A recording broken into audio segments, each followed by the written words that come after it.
आपला येसूर मसाला तयार झाला आहे. बघितलं का? येसूर मसाल्याचा रंगसुद्धा बघा किती छान दिसतोय रंग. नमस्कार, कशा आहात तुम्ही? मजेत ना? मी पण मजेतच आहे आणि साईचरणी प्रार्थना करते का तुम्ही हमेशा नेहमीच मजेतच असावा. आज एवढा राडा पाहून तुम्ही विचार करत असाल ना, आज नवीन काय? नवीन काहीच नाही. आज फक्त ना फक्त तुमच्या प्रश्नांचे उत्तर आहे. आणि तुमचे प्रश्न मला नेहमी असतात. जेव्हा पण मी नॉनव्हेजचे व्हिडिओ टाकते तेव्हा मी येसूर पिठाचा वापर करत असते. म्हणून मला नेहमीच विचारणा होते का येसूर पीठ नेमकं काय आहे. मग आज त्याच प्रश्नाचं उत्तर आहे. येसूर पीठ काय आहे आणि ते कसं बनवलं जातं ते पण आपल्या रेस्टॉरंटला. आणि आपल्या रेस्टॉरंटला येसूर पीठ सेलसुद्धा होतं बरं का. म्हणून आज आपण बघणार आहोत येसूर पिठाचा व्हिडिओ. चला तर मग रेसिपी सुरू करूया. अन्नपूर्णे सदापूर्णे शंकर प्राणवल्लभे ज्ञान वैराग्य सिद्धार्थ भिक्षां देहीच पार्वते. जय अन्नपूर्णा देवी की जय. आता तुम्ही विचार करत असाल का वहिनी साहेबांनी वॉक पण चुलीवर ठेवला, काय करणार हो? आदतचे मजबूर. मला वॉकशिवाय स्वयंपाक येत नाही, म्हणून मी आता वॉकच ठेवणार आहे चुलीवर. इथं मी बाजरी घेतली आहे, ती पण 7 किलो. प्रमाण अगदी अचूक राहणार आहे, म्हणून व्हिडिओ शेवटपर्यंत बघत राहा.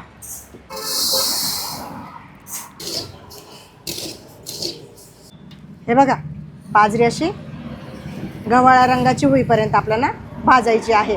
जास्त लाल बाजरी करायची नाही किंवा जाळायची सुद्धा नाही. नाही तर मग टेस्ट बदलते. आता येसूरचं पीठ काय आहे ते तर मी तुम्हाला दाखवणार आहे, पण येसूरचं पीठ का वापरलं जातं त्याच्या पण प्रश्नाचं उत्तर मी तुम्हाला देणार आहे. भाजीला थिकनेस येतो येसूरच्या पिठाने, चविष्ट होते भाजी, आणि मसाल्याचं प्रमाण आपण कमी वापरलं जातं. मसाला कमी वापरला म्हणजे ॲसिडिटी, परत पोटाचे विकार होत नाही. म्हणून येसूर पिठाचा वापर नेहमीच आपण बघितला असेल, कंदुरी वगैरे कार्यक्रम होतात त्याच्यात येसूर पिठाचा वापर खूप प्रमाणात केला जातो.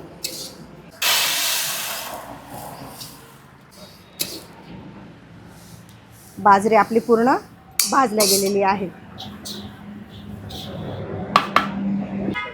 आता इथं मी 5 किलो तांदूळ घेतलं आहे. लक्षात ठेवा, प्रमाण मी प्रत्येक वेळेस सांगणार आहे. 7 किलो बाजरी आणि 5 किलो तांदूळ.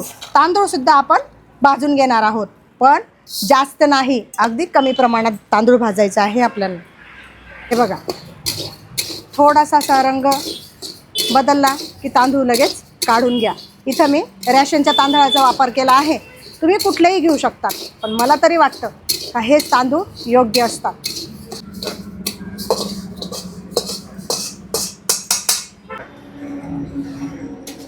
आपले तांदूळ पण भाजल्या गेलेले आहेत. आता इथं मी हरभऱ्याची डाळ घेतली आहे. तुम्ही अख्खे हरभरे पण घेऊ शकतात, ते पण 3 किलो.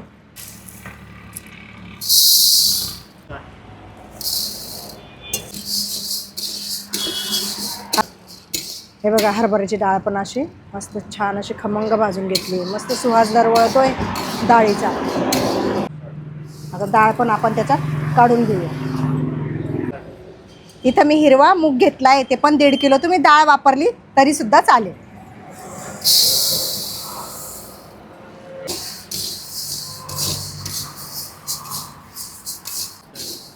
हे बघा, मूग पण आपले भाजल्या गेले. आता मूग पण आपण काढून घेऊया.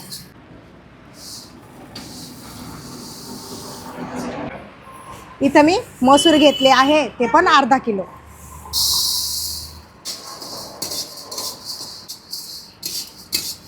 मसूर पण आपण असे खमंग भाजून घेऊया. मी सगळ्याच गोष्टी भाजून घेणार आहेत, कारण का त्याच्यात जो चिकटपणा असतो तो पिठात उतरू नये म्हणून. हे बघा, मसूर पण आपला असा छान भाजला गेला आहे. आता पुढच्या तयारीला लागूया. इथं मी जवस घेतली आहे, ती पण 1/2 किलो म्हणजेच 250 ग्राम. ती पण आपण भाजून घेऊया. हे बघा, अशी मस्त तडतडायला लागलेली आपली जवस. आता आपण हिला काढून घेऊया. इथं मी खुरसणी पण घेतली आहे, ती पण 1/2 किलो म्हणजेच 250 ग्राम. ती पण आपण भाजून घेऊया. हे बघा, खुरसणी पण आपण छान अशी भाजून घेतली आहे. काही भागात याला कारळं पण म्हटलं जातं. याची पण चटणी करतात बरं का. हे बघा,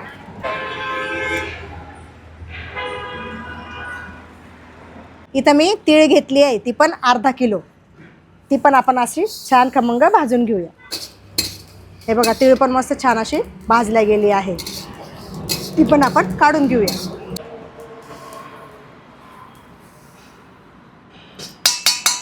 काही ठिकाणी तर येसूर पिठाला येस्वर मसाला पण म्हटलं जातं, लाही पीठ पण म्हटलं जातं आणि कढी पीठ पण म्हटलं जातं. मग येस्वर मसाला का म्हटलं जातो, येसूर मसाला का म्हटलं जातो, तो खरा ट्विस्ट आहे. कारण याच्यात जातो खडा मसाला सुद्धा. आता त्याची सुरुवात होत आहे.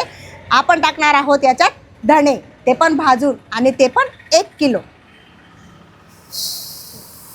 पण भाजून घेऊ.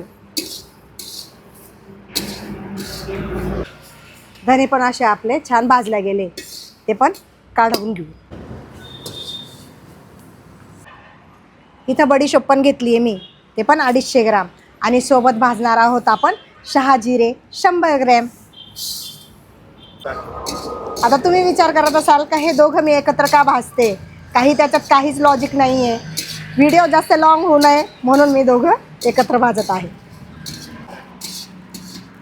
हे बघा, बडीशोप पण आणि शहाजिरे पण छान असे भाजले गेले.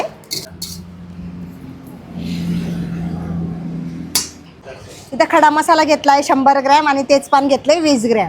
ते पण आपण भाजून घेऊ. खडे मसाले छान भाजले गेले. आता आपण त्याच्यात तेजपान पण भाजून घेऊ.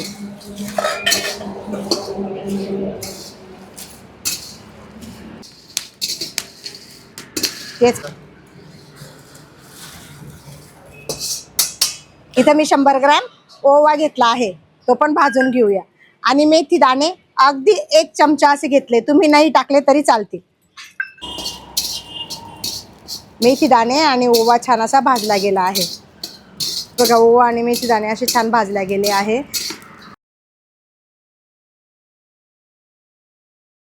इथं मी सुंठ घेतला आहे 100 ग्रॅम, ते पण भाजणार आहोत. आणि इथं मी हिंग घेतला आहे. हे बघा, खडा हिंग आहे, याचा सुवास खूप छान येतो, म्हणून हा मी 50 ग्रॅम टाकणार आहे.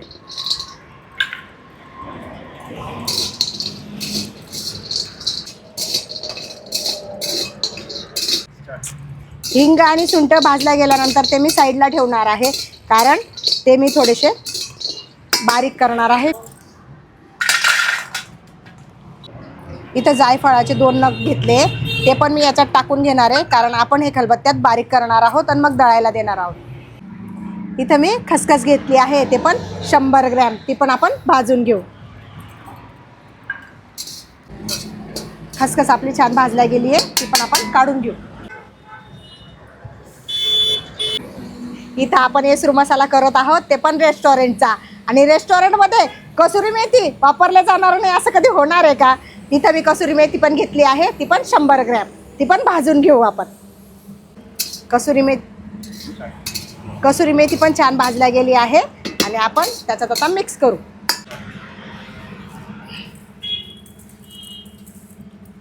मी तुम्हाला म्हटली होती ना का हिंगण ते आपण थोडंसं काढून घेऊया. आता तुम्ही विचार करत असाल, काढून का नाही भाजलं, भाजून का काढते, कारण त्याची पावडर झाल्यावर ते जळतं, म्हणून आपण भाजून काढणार आहोत.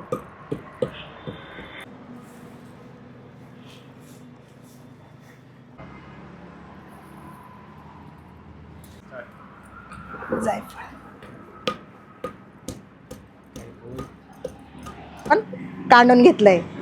आता हे पण आपण मसाल्यात टाकून घेऊया.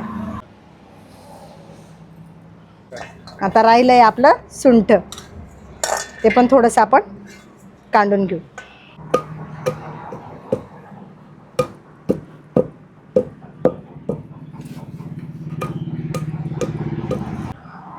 सुंठ पण आपलं काढलं गेलं आहे. आता ते पण आपण मसाल्यांमध्ये मिक्स करून घेऊ.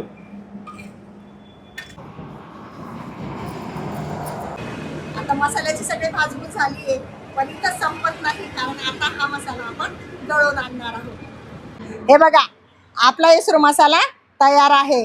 याच येसूर मसाल्याच्या आपल्या हॉटेलला नॉनव्हेज भाज्या तयार होतात. तुम्हाला जर असाच मसाला घरी करायचा असेल तर क्वांटिटी थोडी ठेवा.